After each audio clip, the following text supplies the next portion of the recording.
Merci de m'avoir invité à ce séminaire, donc de faire cette première partie introductive.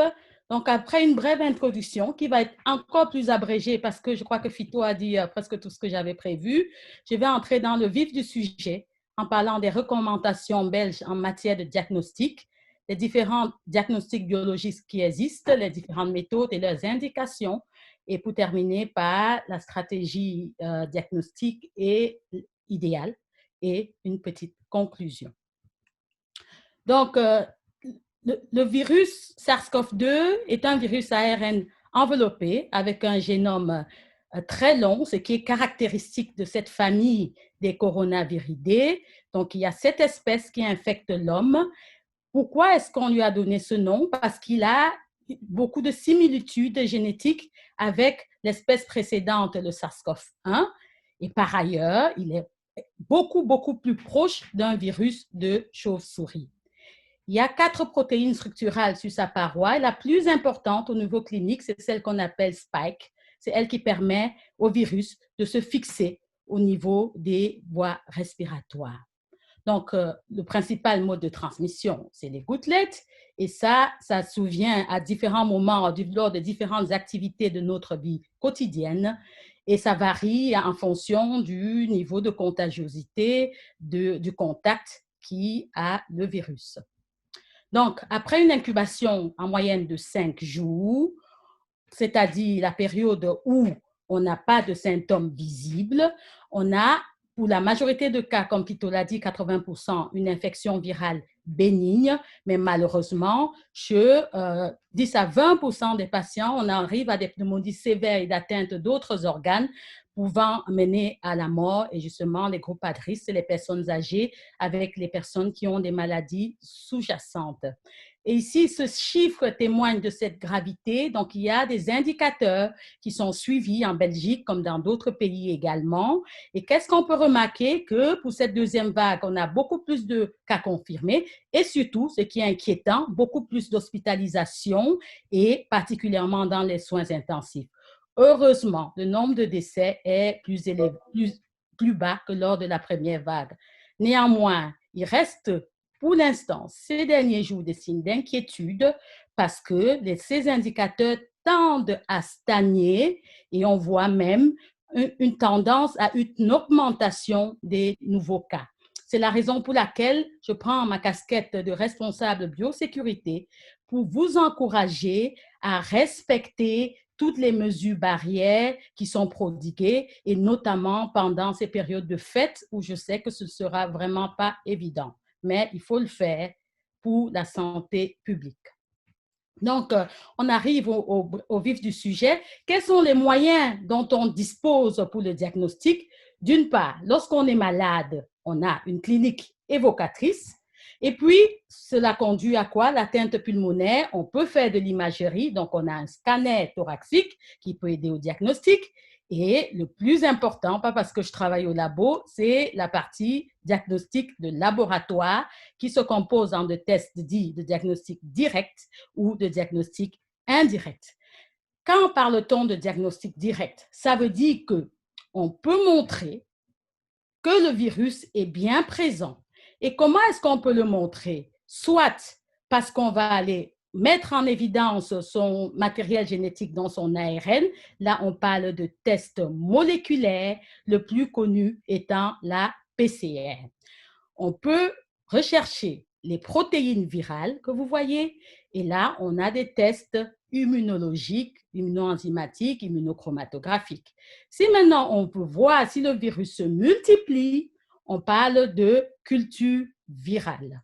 Donc, par opposition à ces tests de diagnostic direct, lorsque vous avez un microbe qui vient dans votre organisme, il y a 2 manières de réagir.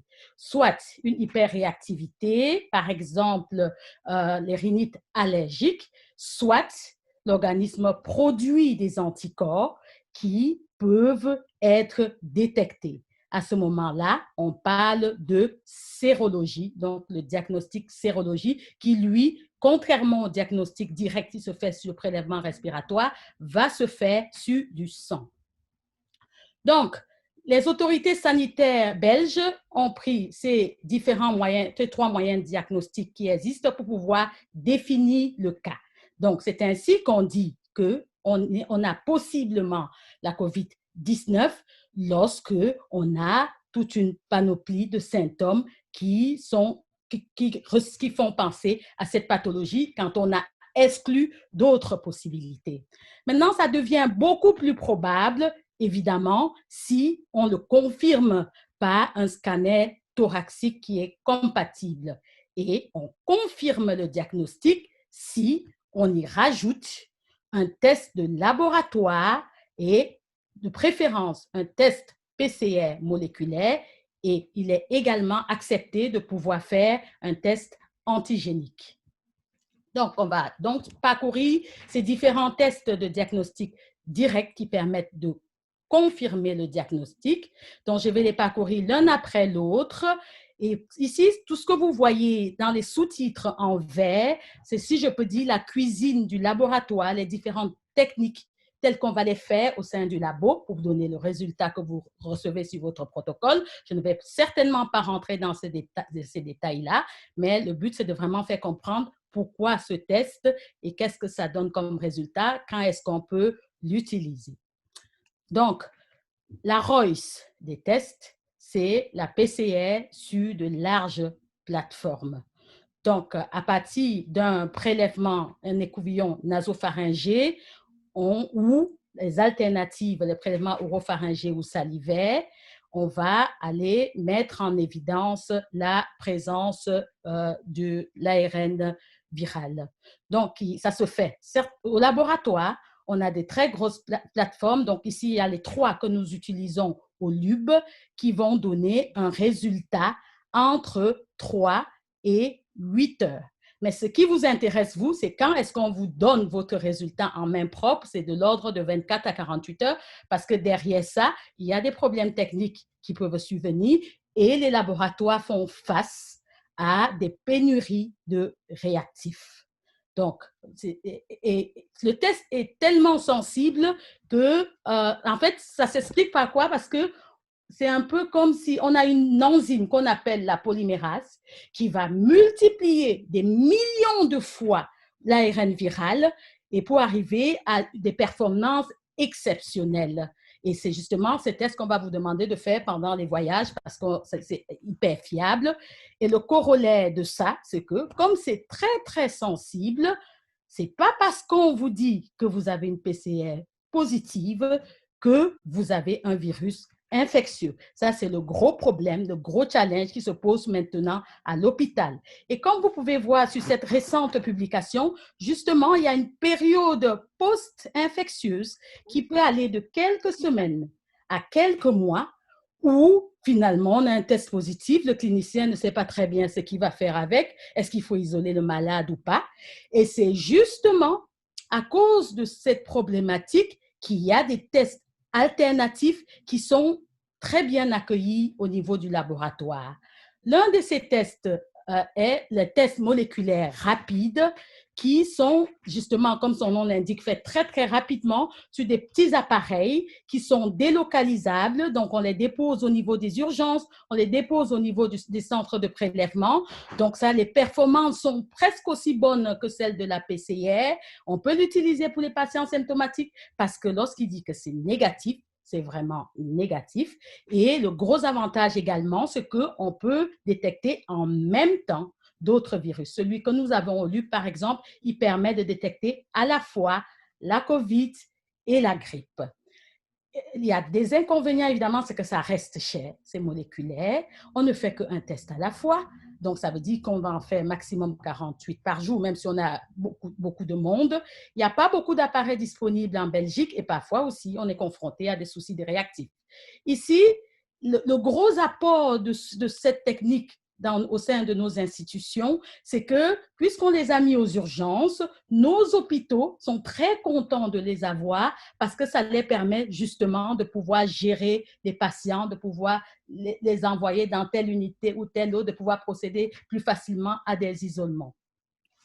Et à côté de cela, on a les tests antigéniques. Ici, on met en évidence les protéines virales, donc ça veut dire qu'on est ici dans de la vraie contagiosité des patients et c'est la raison pour laquelle le test n'est indiqué que pour maximum jusqu'à 7 jours après le début des symptômes. Sinon, on perd en sensibilité. Gros avantage, très facile, peu coûteux. On a vu au fil du temps des tests plus difficiles, du moins faciles à utiliser, avec plus de risques d'exposition, pour arriver vers des tests beaucoup plus faciles, beaucoup plus pratiques. Donc, justement, on peut les déposer chez le généraliste, on peut le déposer aux urgences, on pourrait même l'envisager, comme son nom l'indique, point of care, au lit du patient. Et ces tests ont permis de pouvoir économiser les grosses plateformes qu'on a et de pouvoir faire un tracing beaucoup plus rapide des patients. Mais évidemment, vous comprenez que si c'est moins sensible, on a le souci de devoir le refaire lorsque c'est négatif. Quand c'est positif, on est sûr. Quand c'est négatif, il faut retester. Et ces tests ne sont pas indiqués à tout moment. Par exemple, maintenant, on est dans une période de faible prévalence. La majorité des tests sont négatifs. Donc, si on vous dit il faut recommencer, les gens ne sont pas très contents, donc une adhésion limitée. Une version améliorée de ces tests antigéniques, c'est la variante automatisée. Donc, l'idée, c'est de faire les tests dans des gros automates qu'on va retrouver dans des laboratoires de biochimie, de sérologie. Donc, en 30 minutes, 60 minutes, on a le test. Et ici, à nouveau, c'est une meilleure corrélation avec l'infectiosité des patients. L'idée, c'est de pouvoir les utiliser dans des populations ciblées à risque, par exemple dans les hôpitaux, les faire une fois par semaine et arriver alors au moment où même précis où le patient est infecté. Pourquoi? Comme ça ne coûte pas cher, on peut répéter et par conséquent, on va à nouveau faire se reposer un peu nos grosses plateformes dont on dispose à l'hôpital et qui sont fort sollicitées. Malheureusement, ces tests ne sont pas encore recommandés par des autorités sanitaires belges. On arrive au test suivant. Donc, là, j'ai fini avec tout ce qui est test de diagnostic rapide. Je vais parler rapidement de ce qui est de l'indirect, c'est-à-dire la sérologie, c'est-à-dire rechercher les anticorps qui peuvent être de type IgA, IgM, IgG, sans rentrer dans les détails. On peut associer ces différents anticorps pour augmenter la sensibilité qui n'est déjà pas mauvaise et la spécificité dont les performances sont bonnes, même pour des tests rapides. Le principal intérêt de ces tests, c'est le contrôle de l'épidémie, dont le suivi épidémiologique pour les prévalences, pour l'aide aux décisions de nos autorités et notamment si à partir du moment où on aura un vaccin, c'est le test de sérologie qui sera utilisé pour pouvoir faire le suivi. Néanmoins, il garde une toute petite place à l'hôpital pour le diagnostic dans les cas tardifs où on n'a pas pu mettre rapidement en évidence l'infection du patient. Là, ici, pour l'interprétation, il faut être également prudent. Ce n'est pas parce que votre sérologie est positive que vous n'allez plus faire d'infection à coronavirus. En tout cas, à l'heure actuelle, on ne peut pas dire cela. En outre, ce n'est pas parce que votre sérologie est positive que vous ne pouvez pas contaminer votre voisin, votre collègue, ainsi de suite. Donc, au terme de cette présentation, pour moi, la meilleure stratégie diagnostique de la COVID consiste à intégrer dans un flux les différentes méthodes diagnostiques dont nous disposons, en commençant par les tests de diagnostic rapide, ce qui va permettre de raccourcir le temps de résultat, d'élargir nos capacités de test, de mieux évaluer l'infectiosité de nos patients, de diminuer donc la dépendance aux instruments que nous avons. Donc, si on n'a pas fait les dosages pendant la première vague de tous les patients, de toutes les personnes, c'est justement à cause de ce problème des instruments, de pénurie, des réactifs et autres qu'on avait. Donc, avec les tests de diagnostic rapide, on peut faire face à cela. Et le but ultime, c'est de fournir un résultat fiable, précis, aux médecins et aux patients.